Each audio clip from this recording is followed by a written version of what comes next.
Hello, my beautiful souls. Welcome sa ating tarot reading sessions. Keep in mind, general reading po ito. Maring mag-resonate, maring hindi. Kunin niyo na lang po kung para sa inyo and leave the rest. Maring mag-shift na energies or magkabaliktad ang sitwasyon.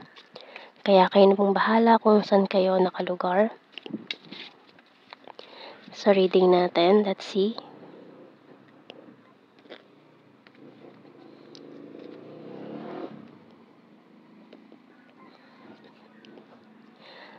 The Nine of Wands, Page of Cups,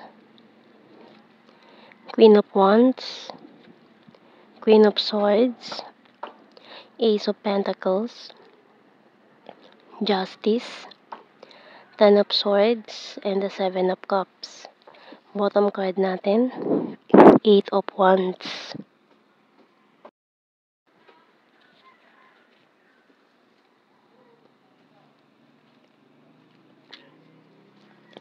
So, let's see sa ating mga signs and symbol cards.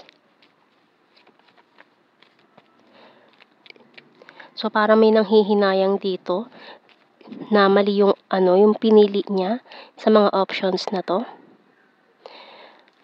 May betrayal din na nangyari.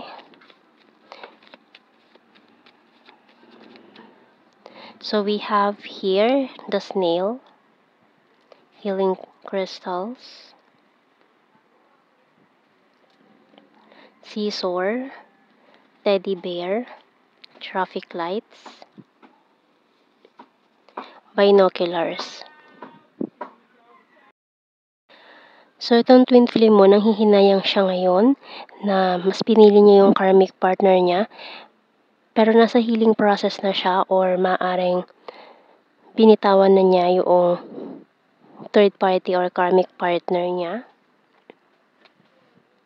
And now, this person is watching you from afar. Pinutol niya na yung ugnayan niya with the karmic partner.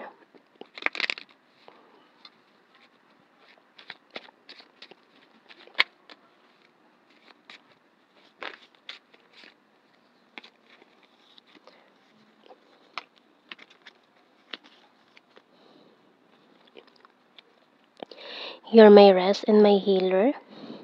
Letting you go, walking away. Can you forgive me? So, ngayon, gusto niya humingi ng tawad kasi mali yung pinili niya or natauhan na marahil. Proud of you. So, alam niya yung mga nangyayari sa'yo, ganap sa buhay mo. You're my happy pill. Isolating myself to reflect. So, yan ang ginagawa niya ngayon. Isolating, nag-iisip, nagpaplano ng mga gagawin. Please accept my cup of love. Business is business. So, maring ikaw, focus ka na sa trabaho mo ngayon, sa business. Can't let you go. And yung sa iba kasi sa inyo, matindi yung kapit ng karmic niya, the third party. Pero parang it's about the right time na para sa inyo. Or this person is waiting for the right time.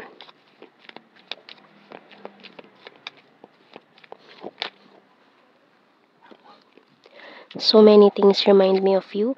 So marami pa rin talaga nakakapagpaalala sa kanya. Yung mga bagay na nakikita niya, mga tungkol sa'yo. It was my fault but I blamed you. I bury myself in work to forget you.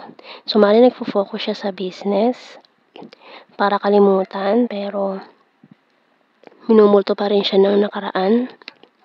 I regret lying to you. We will be together again. So ito yung gusto niya mangyari ngayon. I hid who I really am from you. I'm becoming a better person. I'm afraid to contact you.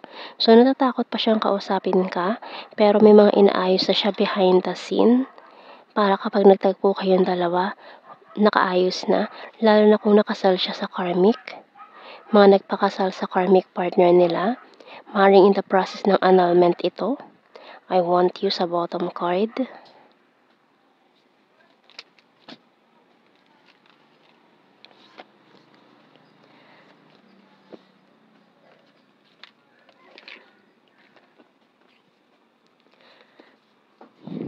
So, tingnan natin messages ng Archangels.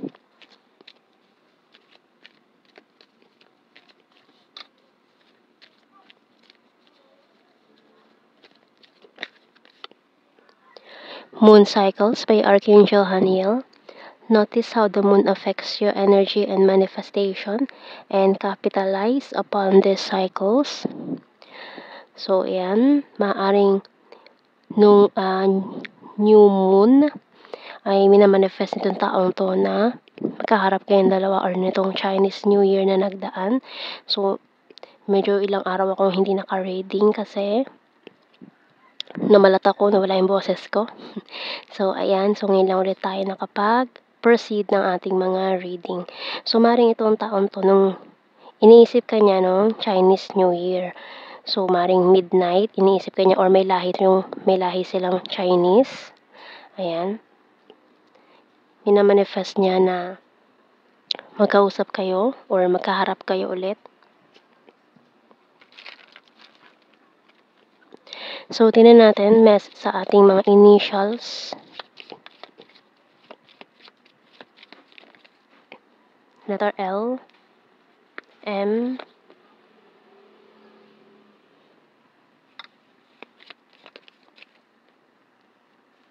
Z, S, V, W, J, C.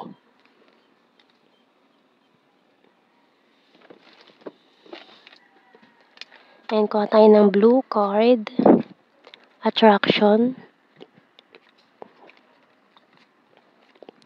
Chaser, and True Love. Wow.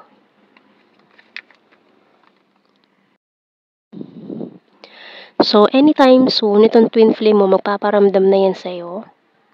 Kasi nag-i-stock na yan with these binoculars. Lalo na kung long distance kayo. This person is watching your social media accounts.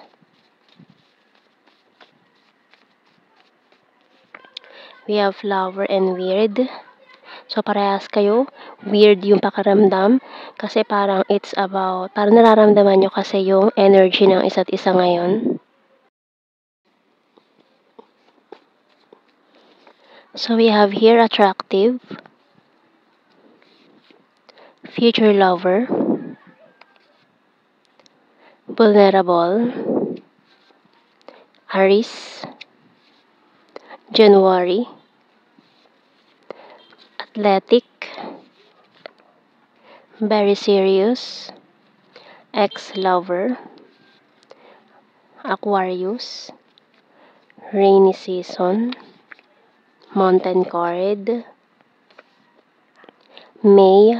So, talaga nagfo-focus na lang siya sa mga goals. Parehas kayo. Dinidistract ang sarili. Crazy for you. Pero, yan hindi ka mawala sa isip niya.